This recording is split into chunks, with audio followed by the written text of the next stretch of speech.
목적이 이끄는 삶 20번째 시간으로 깨어진 관계 회복하기에 대한 말씀을 나누도록 하겠습니다. 하나님 말씀은 고린도후서 5장 18절의 말씀입니다. 모든 것이 하나님께로 났나니 저가 그리스도로 말미암아 우리를 자기와 화목하게 하시고 또 우리에게 화목하게 하는 직책을 주셨으니. 아멘.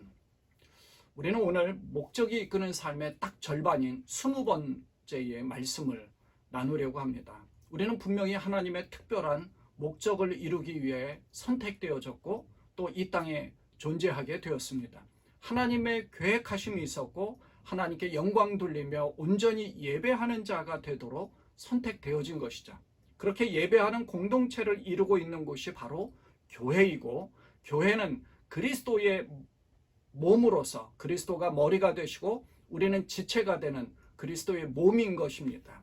이 공동체를 통해서 우리는 위로를 받고 힘을 얻게 되죠. 그렇게 위로를 받고 힘을 얻게 되는 것은 공동체 안에서 교류하는 코이노니아를 통해서인데, 이 코이노니아는 하나님 말씀이 선포되어지는 캐리그마의 그 말씀 안에서, 주님이 주시는 그 말씀 안에서 주님과의 친밀한 교제가 이루어지고 뿐만 아니라 또 성도들 간의 친밀한 교제를 통해서 가능한 것입니다. 이것이 바로 코이노니아인 것이죠. 그래서 오늘의 주제인 이 깨어진 성도들 간의 깨어진 관계에 대해서 어떻게 회복할 수 있는가?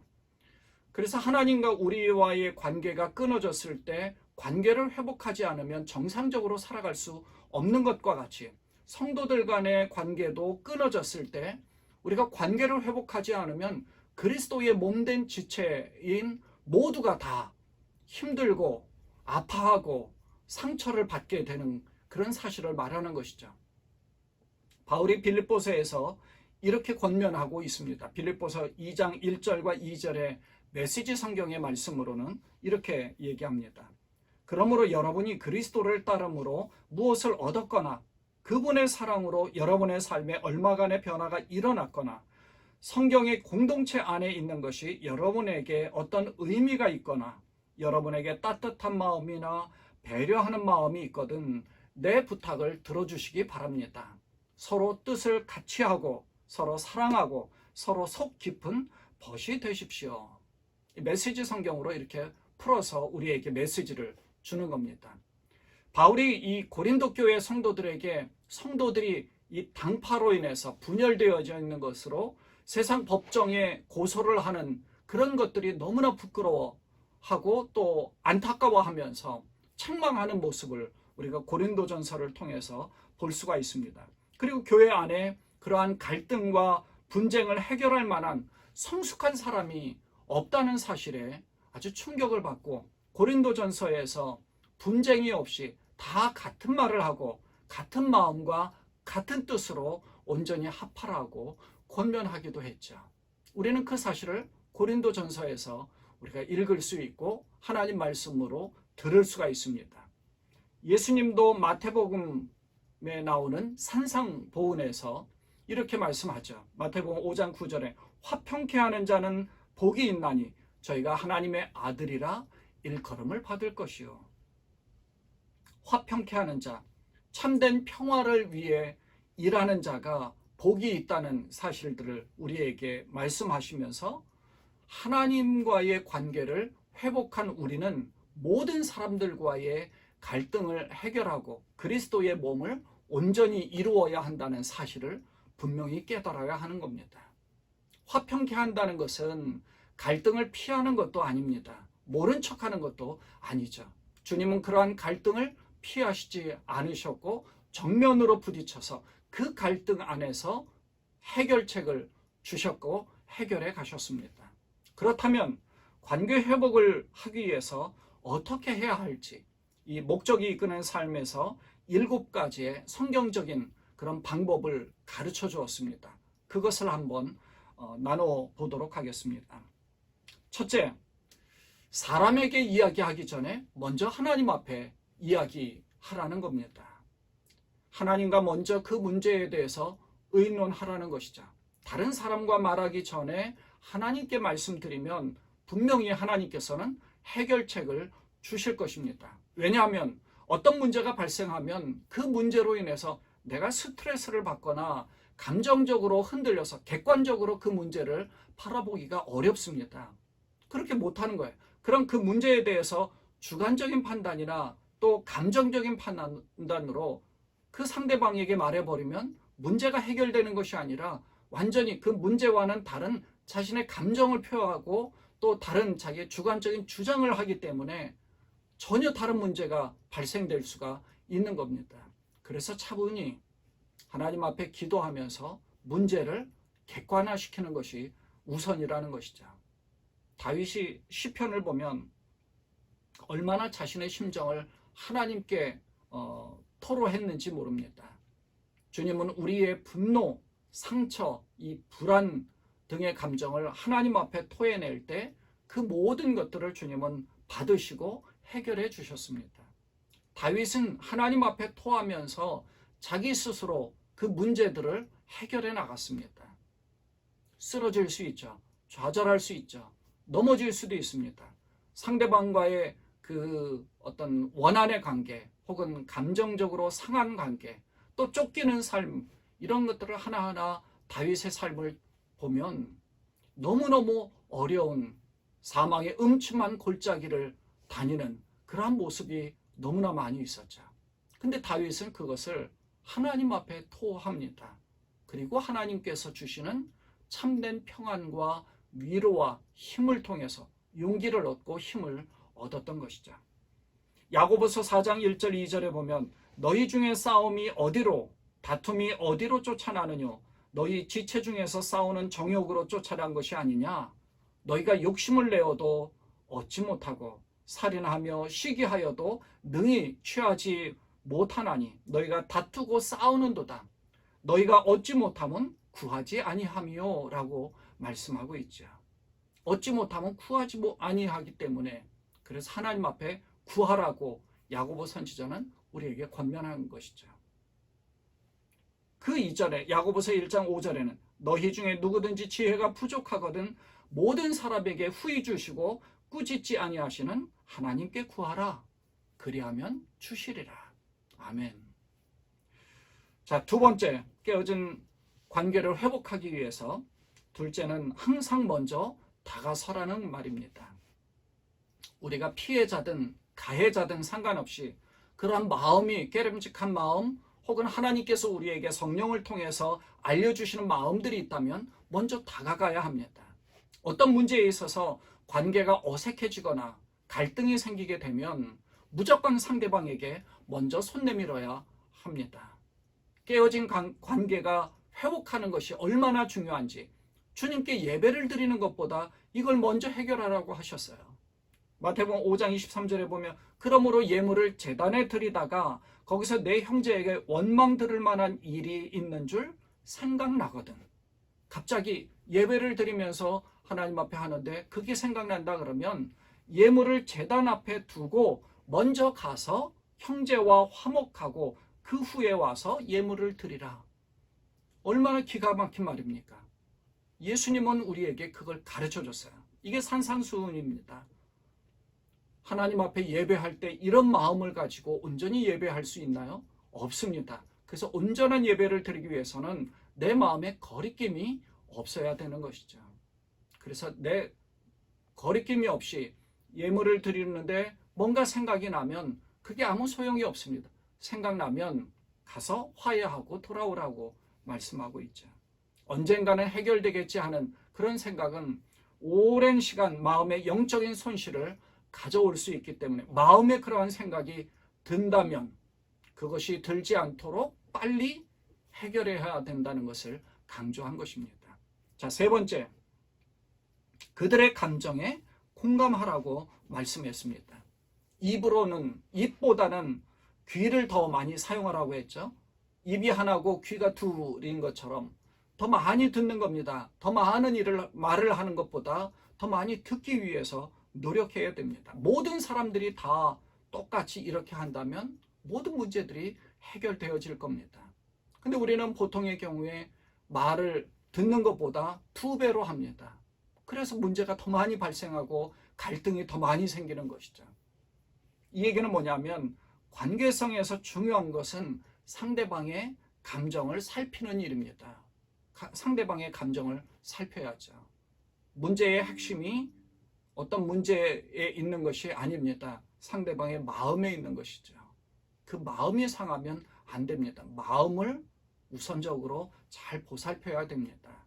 그래야 그 마음에 아무런 문제가 없이 건강하게 살아갈 수 있다는 겁니다. 어떤 사실보다 그 문제로 인해 마음에 상처를 입고 마음에 상하는 것에 공감해 주라는 말인데, 팩트가 중요한 것이 아니라 그로 인해 상한 마음을 감싸주는 것이 우선이고 그 이후에 차분히 사실관계를 정리해 가야 합니다. 욥도 사실은 그 친구들이 와서 공감해 주는 것이 아니라 더 충고하고 또 조언해 준다고 하는 말에 욥이 더 큰 상처를 입은 것을 우리가 알 수 있죠. 외적인 상처보다 내면의 상처가 더 크고 더 아프기 때문에 그 감정에 공감하는 것이 우선임을 가르쳐 주는 것입니다. 사실 뼈가 부러지고 또 다치고 상처가 아물고 아무 상관없습니다.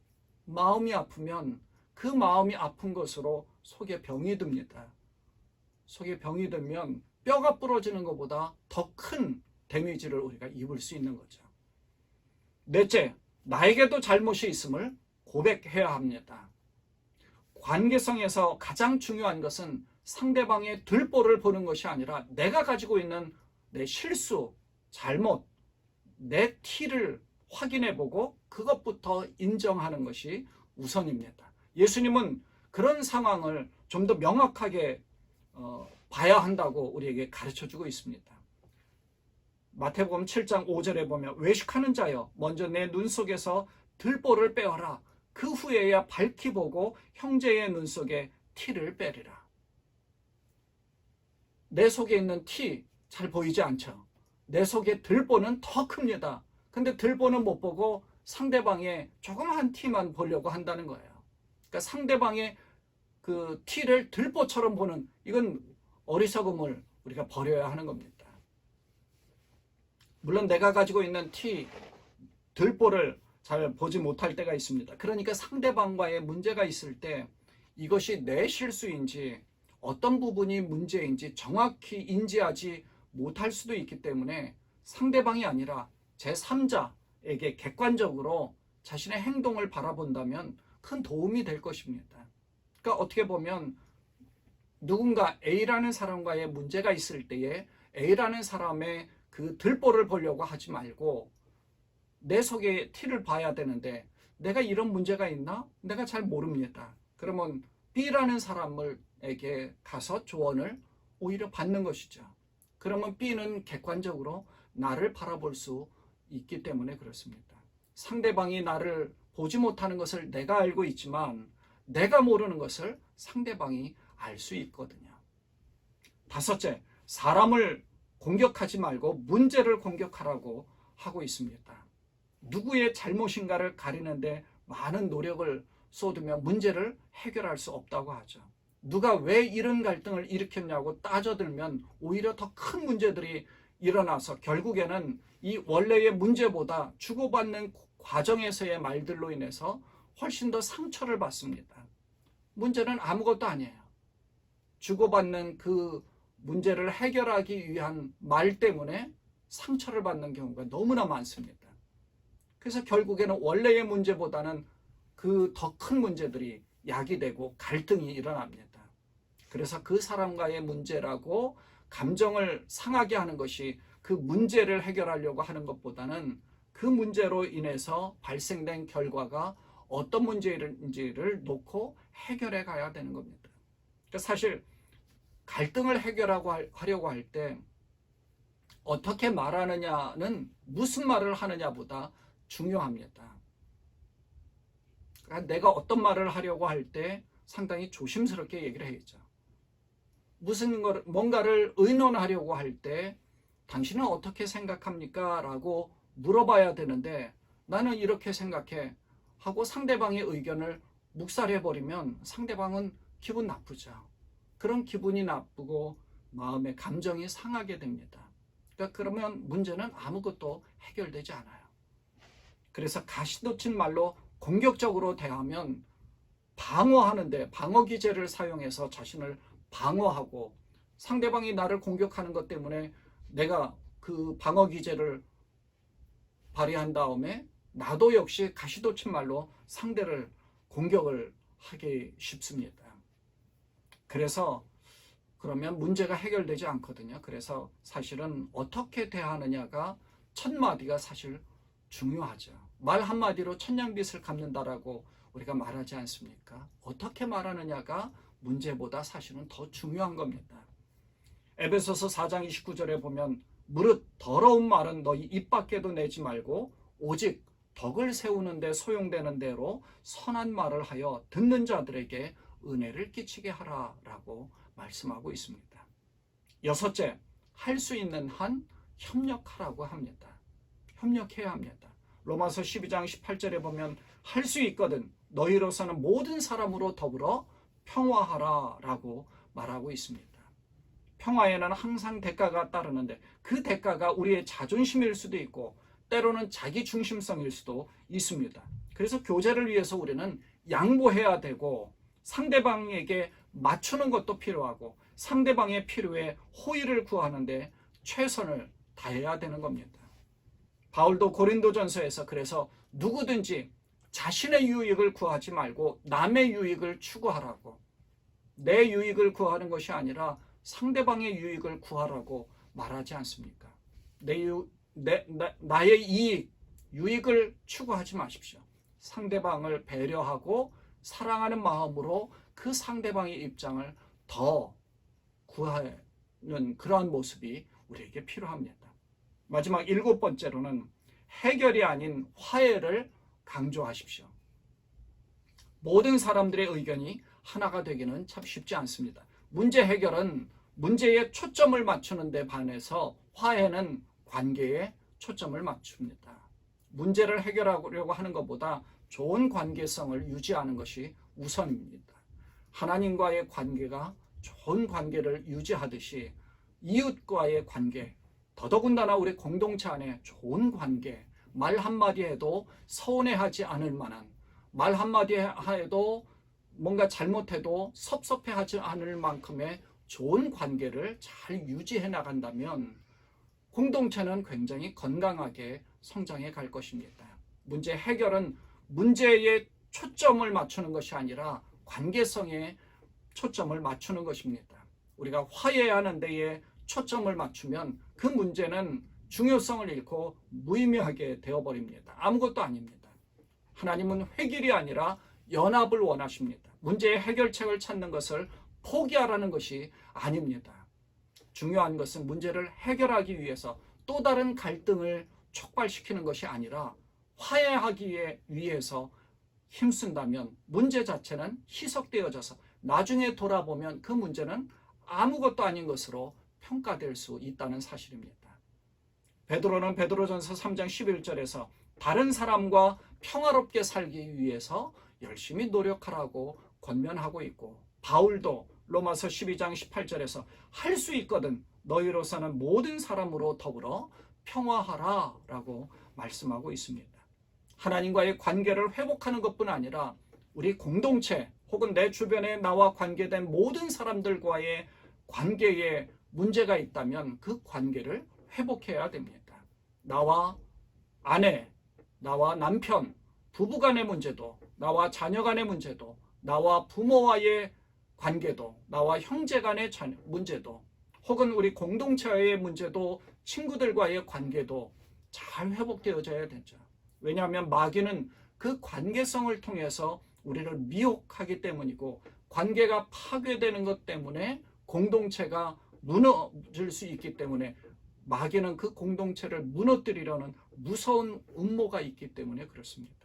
그러므로 최선을 다해 그리스도의 몸이 아무 상처 없이 건강하게 성장하고 주의 영광만을 드러내는 그런 공동체의 모습을 만들어 가야 할 것입니다. 하나님께서 우리 시온성교회 공동체를 건강한 관계성으로 좋은 관계, 우리 하나님과의 좋은 관계뿐만 아니라 성도들 간의 좋은 관계를 유지하면서 성장하도록, 건강하게 성장하도록 인도해 주실 줄 분명히 믿습니다.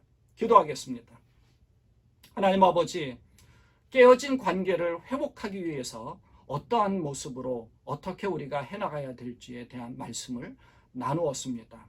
하나님과의 관계가 잘 회복되어질 뿐만 아니라 우리 공동체 안에 서로 간의 관계도 깨어지는 것이 아니라 좋은 관계성을 유지하면서 정말 한 지체가 건강한 지체로서의 그리스도의 몸을 세워가는 우리 시온성교회 공동체가 되도록 하나님 축복하여 주옵소서. 우리 주님 예수님의 이름으로 간절히 기도드리옵나이다. 아멘.